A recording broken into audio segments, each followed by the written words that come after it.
Denzel. Stop, Darren. I can't help. We were just laughing. Like we got the quarantine hair. Try and do as best we can. I see Oh, some people on news. They've given up. They've. oh, yeah. I know. Like, Yeah, try it though. Like when they're gonna be on camera that often, I'm like, you could YouTube it and probably figure something out. that's right. If anything, this is the age of self-care because people have got to do it on their own. It's Exactly. crazy. Yeah, I Yeah. feel grateful. So here we are with Denzel, living a better life, the talk show, and I wanted to bring Denzel back for part two of our conversation on privilege for a number of reasons. One, I'm curious how you're doing, Denzel, from the last few weeks, and also I feel like it's super potent and super fresh this tidal wave of energy that's been happening on the planet. It's been happening in our personal lives. It's been happening in our clients' lives, and I just wanted to give us a chance to have a little chat on the topic. Nice. Yeah. Yeah, I mean, I'm doing really well.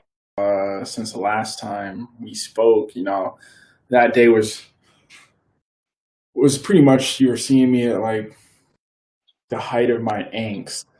Like I was clearly, I feel like, upset, annoyed, and I feel just 1,000 times better now that time has gone by. I've been able to see um, see some people that really just help to ground me through conversation, through activities. So yeah, so my headspace is way better. I've been putting some actionable steps together as well, which I think has helped to make myself feel more calm. Where I'm like, okay, what can I do going forward? And I linked up with this organization called Play Marin, which is out of Marin City. I think I touched on it a little bit last time, but basically, it's an organization that builds community through play. So it brings kids of different socioeconomic backgrounds together so that they can become, friends with each other, more comfortable with each other, and then that's a way of like truly understanding each other's stories and being able to move forward with in having a better world, which is what I think all of us are hoping for the change to be, on the other side of all this current turmoil, right? yeah. It reminds me. There's like the old saying that if you were at a tribe in South America and you were hurt as a child, like the first things they would ask you are, when was the last time you played? When was the last time you had that? I guess I'm calling it soul. Like, where's the soul in the experience? And I feel like there's been so much destruction of soul in the last few, we can call it weeks, we can call it months, we can call it years for that matter. But that this week, and especially after this like super powerful energy this weekend with the solar eclipse and then Father's Day, I know that you lost your dad a few years ago, Mhm. and so like there's all this kind of resurgence, but then there's what's on the other side of that, right? And I loved hearing that you said, especially when we before we got on the live, that you were okay, and that you were okay not because of maybe a specific action, but that the conversation needed to be had. You had space. I had space to express or to sit with it and be with whatever it is, and not trying to pinpoint it, but that when we explore something, especially as wellness practitioners, people who are bringing wellness to people's lives in a holistic way, right? It's not just fitness, it's not just yoga, not just meditation, but there's these other aspects that are truly human, I think. And it was really fun, and it really warmed my heart to hear that A, you're feeling better, Yeah. and B, you have taken the action, which I think those are, that's so much of what we can do today. Yeah, yeah, and the action's the biggest part, and seeing some of these reforms come about from everybody getting out and protesting, sharing information online, just doing all these things, showing each other that we are united, that we are a community, that we do have each other's backs, and then this is what we're looking for to help make all of our lives better, and since the last time we've talked, we've seen police reforms across the country that are going to help really allow them to truly protect and to serve, right? To not do us harm. So I think that's been a really powerful thing to see as well, is to know that the people who want to still kind of ignore all of what's going on aren't in the majority, right? That the majority are people who want change, who want this country to be a better country for every single person who lives within it, right? And then also, hopefully, that spreads out to how we treat the rest of the world as well. So, spirits are up, spirits are high. You know, getting rid of a lot of old baggage that felt like it was weighing us down, and with the new good stuff. So Yeah. A refreshed nervous system, I'll say. yeah, Yeah. I think we forget how much we store in our bodies and how much our nervous system takes on. And it's super important to utilize. Like, I know I'm craving, even a massage. I'm a massage therapist and I'm craving one. And, like, so we have to find ways to bring balance in ways that maybe we wouldn't have been able to get so easily before. yeah, And I think that, like you said, I guess I see it as like water moving into new pathways, right? When there's resistance against something, water just moves around it. And I think there's a beauty to the things that we're doing already, right? Like yeah. Denzel's got workouts. Are you now back in your gym, man? Uh, I'm back in for just me working out in the space. I haven't opened the doors yet back to clients. The 29th or the 1st, I think, is when we're technically allowed into the space. Gotcha. But Oh, I'm waiting. I forget it's not July yet, although it Yeah, feels like right. it's July already. Yeah. And are you noticing differences in your clients as they're coming back? Are they feeling like they have a refreshed sense of like action around both their own individual lives and their communities? Yeah, definitely. I mean, I think that's been the biggest thing is I've been going to some of these protests and like Juneteenth rally, and some of my clients have come and met me at them, right? Like, so there's this cool aspect of like being able to create this community that's within the gym, but then also having us like branch out into the greater community and to have some impact there. And I think, I've been having these conversations with pretty much everyone, is like what are the things we can be doing better, right? What are the conversations we can be having with our kids? And a lot of my clients' kids have been pressing them to have these conversations, right? So like all of it feels like everyone's waking up, right? Like having this moment of realizing what true self-care is also, right? So not only like all of these things, these privileges that they had that they were unaware of and all of that, but also like how can they actually truly take care of themselves, and what does that look like, right? It's not something that somebody else can tell you what it looks like for you, but figuring out what is that for yourself. And I think a lot of people have taken off those kind of blinders that they felt like fitness was specifically an aesthetic thing, right? And they've gotten more to, I want to feel better. I want to be able to move better. I want to be able to help other people do these same things, right? So yeah, like the name of the show, living a better life, right? That's right, man. You speak in my heart. I've been waiting for this day for a long time. The entertainment is gone. Yeah. You can't. I mean, not fully, right? Like, but you develop your own flavor in your own community. Mhm. I grew up in dojos, and then it was baseball, and it wasn't until a lot, in my 20s until I actually saw a gym for the first time, and then I ended up working in a gym.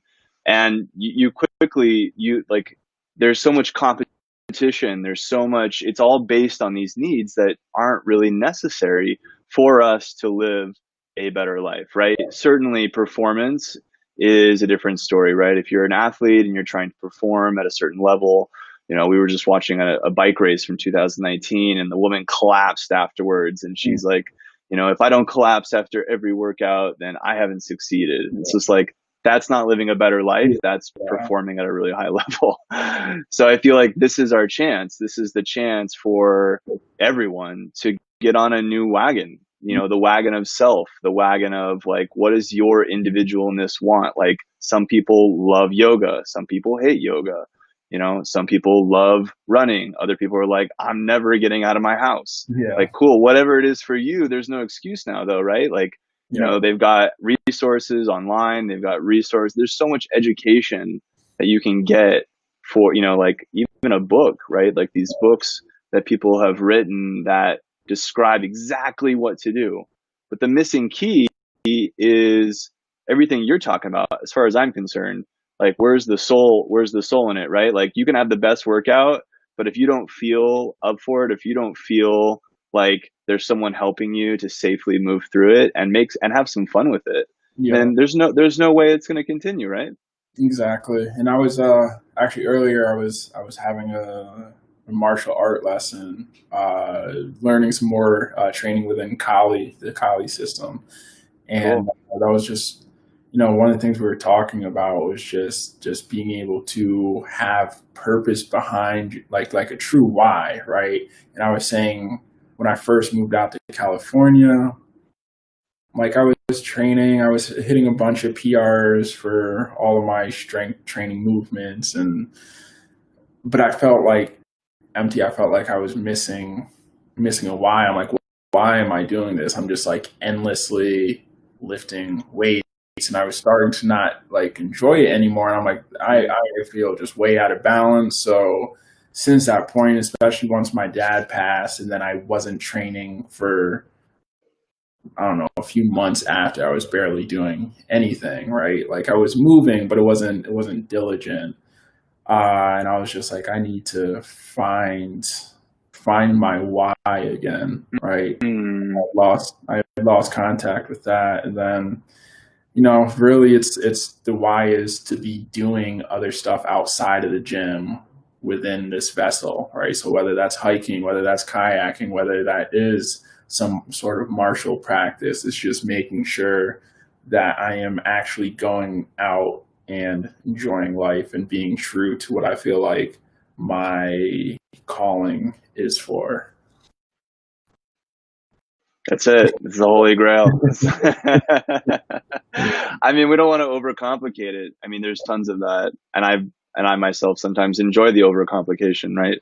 I'll find myself delving for hours into philosophy or different spiritual, lineages and understandings and Buddhism and Taoism. And at the end of the day, it's life, right? It Yeah, reminds me like the text for stretching in Qigong and Tai Chi, like they're just pictures and they're not very long. You're talking about like less than 20 pages of movement. Sometimes you can post them all on a wall, right? yeah, And these are things practiced for thousands of years for vitality and yeah, strength and healing, and we've overcomplicated it. We made PhD books out of them and put barriers behind it. If you can't learn this. And the great news is it's so out there now, right? Even the different martial artists. I grew up in a martial artist family, and there's tons of stuff I have no idea that's out there because there's a whole world out there. And I think that's the other piece here is when my world went from, oh, you're just living in this one area and what you get from your surroundings is everything that exists, you realize that it's impossible to learn everything on this planet. yeah, Not even maybe like 2%, 1%, like, and that's just saying the stuff that we can educate ourselves through scholarly needs. But then there's the experience of life, and that's unique for everyone. So it's I come back to like that holy grail piece, which is like finding out what's right for you and then taking the time to understand it so that it doesn't feel like you're alone on this path, because I don't think anyone should be alone on that. I mean, we're not, right? yeah. It's Yeah. um, it's I'm trying to think of the right words. Like I was listening to a podcast earlier that they were basically just talking about different perspectives, and you wouldn't say you wanting to work out for this reason is wrong, right? Like, or me wanting to work out for a different reason. These are just different perspectives. But currently, what we're having at this moment, outside of our conversation, is one side saying that this is their perception, this is their life experiences, and then we have another side of people that are trying to say, well, that's not my experience, so your experience is wrong, Yeah. right? And it's something that, like,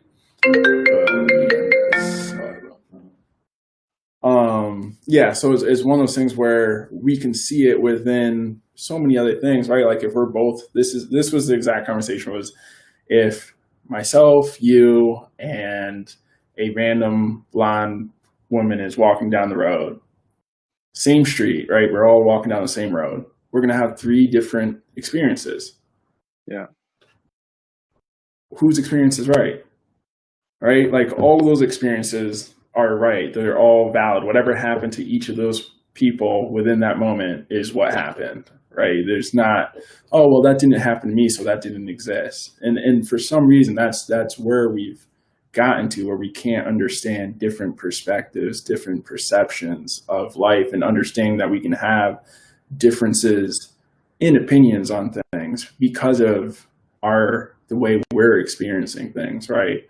So that's that's a story. It's a I don't know, call it a parable or a story, probably the same thing. It's in Taoism, there's a story of the three sages, and they all dip their finger into this vat of vinegar, and one says, oh, it's too bitter, one says it's too sweet, and then the other is just quiet, right? Like, it's just well, sometimes we need to leave things the way they are and not try and describe it so much, and trying to create. I think it's part of the drama we've created. We've tried to create things out of what is natural, right? Being human, like, you're going to need to move. If you don't move, your body deteriorates. Yeah. You're going to need to be on the earth, right? If you take yourself and you put yourself in a Faraday cage, your body gets sick. So you need other people. Not necessarily you need to have relationships, right? Some people were able to do it with nature. I'm not, great, but I like people too. Yeah. So, like, these are basic human needs that, and of course there's many more, that maybe seem elusive, but that there is a chance to say, yeah, this is my experience. And then that's great. That's your experience. I would say, like, if it's hurting yourself, if it's hurting someone else, or if it's hurting the environment, that's when we step in and we say there needs to be serious change in this course, right? Yeah. But if that's not happening, then it becomes reflection. It becomes an experience. Sometimes we let the toddler just do its temper tantrum because it's good. We're not always going to feel happy. That's an illusion of wellness. and certainly one that's being broken fairly quickly. Yeah. So yeah. The illusion of happiness is it's an interesting one, right? I had a conversation with a friend the other day where they're like, why is it that, when I'm sad, people ask what's wrong? Maybe nothing's wrong. Like, we're meant to not always be in a static state, right? Like, things always change. Right. Sometimes I'm happy, sometimes I'm mad, sometimes I'm sad, So I just think it's we constantly kind of want to have normal, right, be a thing, when the reality is there's just no normal. There just is whatever anything is, right? So, another perspective shift, right? Heraclitus says the only constant in the universe is change, and it's just like, ride the wave, and the waves are moving, right? Yeah. You don't always get good ones, and sometimes the best ones are the ones that don't look like, they don't look like great waves. Yeah. So I think that's the other piece here. I think, I mean, you and I are the kind of people that I think want to, we see change happening, and we kind of seek it out because we know it's almost like a new comfort level, right? I'd rather be moving with the world rather than kind of waiting for things to happen. But at the same time, there's got to be a wisdom about it, right? If we're going to go out and do this, is it going to hurt myself? Am I putting myself in danger? Am I putting other people in danger? Or am I putting the environment in danger? And that could just be like, the buildings around, or it could be the actual environment. Certainly we're having, there's a lot of it. Yeah. Yeah. Yeah. I mean, that's the lesson of just having to continuously try things, right? Like, Mm, good you know, point. like you were talking about of riding the wave, and sometimes a good wave looks like it's going to be a bad wave. Like that connection, I'd have no idea until I started surfing and realizing, you're letting a bunch of waves go by, trying to wait for the perfect one. And then you think you're seeing a perfect wave, you hop on it, turns That's out, it. and right. And like, oh, well then, And everyone else is laughing. yeah, exactly. I've been there. Well, like you try a different wave that doesn't look like it's going to be as good, and then it turns out it's an awesome wave to ride. And it's just like learning how to just not resist, how to not fight, how to not like project what your ideals are too heavily on something that you can't change, right? Well So, said. Well uh, said. That's the beauty of experience. We do something, and it takes years for people. I have super tight hips. I don't know, just maybe it's my heritage or whatever. Like I've been stretching and doing martial arts stretching since I was young, and still I'm like, how the hell does that guy get so low in that? And so I haven't found the secret yet to that. But the only thing that works is practice. So, if I'm feeling stiff, go move it out, go stretch it out, go experience, put myself in a good environment. And I love watching videos too, because you seem to have like that eye for, yeah, I call it the workout feng shui, yeah, where you're like, it's like you got the good view, there's like all that stuff, whether it's the top of a mountain or your backyard, right? You're always searching out. And I think those are also pleasures that are part of the wellness, yeah, right? Like I may not be feeling happy. I don't need to feel happy, but being in an environment that gives my body and my mind ability to create space, yeah, and then I'm moving in that space. Yeah, it does boost my ability to stay more balanced, and I think that's where these practices, whether we call them martial or healing, have been used for yeah, centuries. Um, yeah. yeah. And that's what were we gonna say? No, you're good. Oh, but yeah, like that's the beauty of martial practice, of just like balancing yourself out. And I know we've touched on this before, of just the different kinds of movements where we've gotten so focused on like what you were talking about earlier, of just really breaking down stuff to a degree that for a lot of people is completely unnecessary, especially if we're talking about people that aren't moving that frequently to begin with, right? So to get into the numbers and the percentages of what they should lift and this and that, it just doesn't make any sense. And it's one of those things where we should just be trying to first start to move as frequent as we can in whatever way that looks like, right? And then through time you start to you've continued to check off that movement box, and then you start to begin or start to notice that that movement box is actually three boxes, right, that are broken down into smaller pieces of, oh, actually I should be working on a little bit more maybe flexibility because I've noticed my hips are tight, or oh, actually it's been a struggle for me to carry my groceries inside, so maybe I should work on a little bit of strength, or oh, I feel like I'm a little bit clumsy, so maybe I should work on my overall just body awareness, right? So it's just Right. constantly trying to keep getting yourself to do a little bit more, and then once you've created that new habit of then focusing on, okay, now how can I just do better, right? And then just kind of continuously doing that over and over again, with the hopes of one day somebody comes knocking on your door in need of help, and you have a story or an experience in your back That's it. pocket that you can help that person out with, right? Like that's Yeah. what I see the whole reason for my continuing education, for my lifelong journey of just constantly wanting to learn, is solely so I can hopefully help out as many people as possible within my life. So The skills that are intangible. I hate that they call them soft skills. They're really hard skills. right. Yeah, right. I always say, that's Denzel and I are also writing. We're writing books. We're writing with the same book coach. That's also how we met.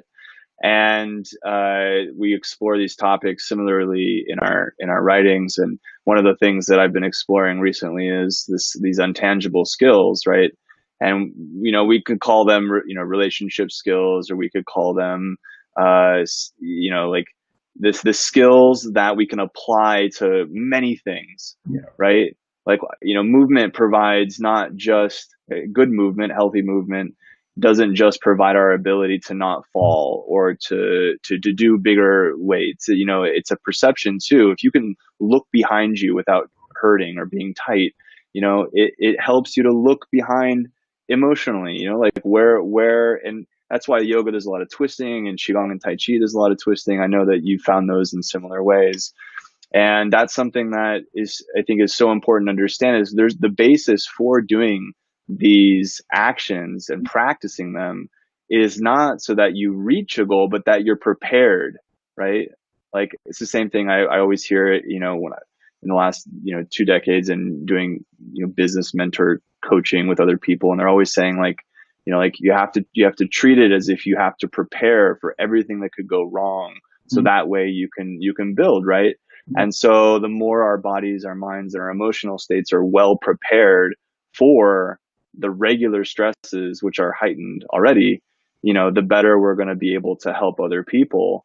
Because if I'm sick, if I'm down, if I'm, always in a bad space, or even, less than 50% of the time, like I can't help people in the way that is going to bring me joy. And so that's also, it's just like, where's your joy in it? Where's your joy in progress? I feel that joy from you. Yeah. Good. Yeah, I love what you said about the twisting stuff. I never heard that, but it's something that's so apparent when you start working with people, right? Is a lot of times through life as people start to learn. I mean, they start to lose the ability to be able to see behind them, right? Like just being able to turn and look at the wall behind you, that causes a lot of discomfort for a lot of people. Yep. What that's blocking off, right, is constantly just making you zoom in on this little square in front of you, and you're not really able to see all of what life is and could be. So yeah, that's powerful. I need to read more into that. It reminds me of boxing, because like when you first start punching, or you get punches thrown at you, your first reaction is to go away from it or go into it, right? But you have to quickly realize that doesn't help you at all. Your head needs to stay stable, so that way you can pivot around things. You're not going to be able to take someone from other directions if you can't pivot appropriately. Yeah. And it's so crazy that how I found that to be a core principle in people's ability to adapt with life, right? To be able to pivot quickly in life is to be able to manage what people are already trying to manage. Yeah. It's just like people, I tell people, like, you don't need to live a minimal lifestyle to be happy. You need to learn to move from one thing to the next gracefully. Like if you're having a conversation and you're, angry, or you're, having a state that's not emotionally stable, and then you go straight into another conversation without taking a breath or becoming neutral, you're just moving the fire into the next space. And I feel like people do that so consistently that, if we're saying, okay, learn how to move better, you have to breathe. If you're going to do a burpee, and then you're going to do 10 push-ups, and then you're going to do 20 kettlebell swings, and then you're going to, throw some sticks around, like you're going to need to learn how to channel that fire appropriately. You're going to need, Bruce Lee says, like, relax. Like like strength doesn't come from tension. It comes from relaxing under tension. And it's the core principle that I think, we're bringing into the world. 100%. Yeah. That's good stuff. Hey man, I love it. I think we'll end it there. Perfect. And Denzel and I are going to be doing this hopefully weekly. We'll have different subjects we're talking about, all part of living a better life. Thanks for joining us live on Facebook, and you can catch the replay later. Throw your comments down, and both Denzel and I will try and get to any questions, or you just want to say hi. All right. Thanks, Denzel, for jumping on. Thanks a lot. See you. See everyone.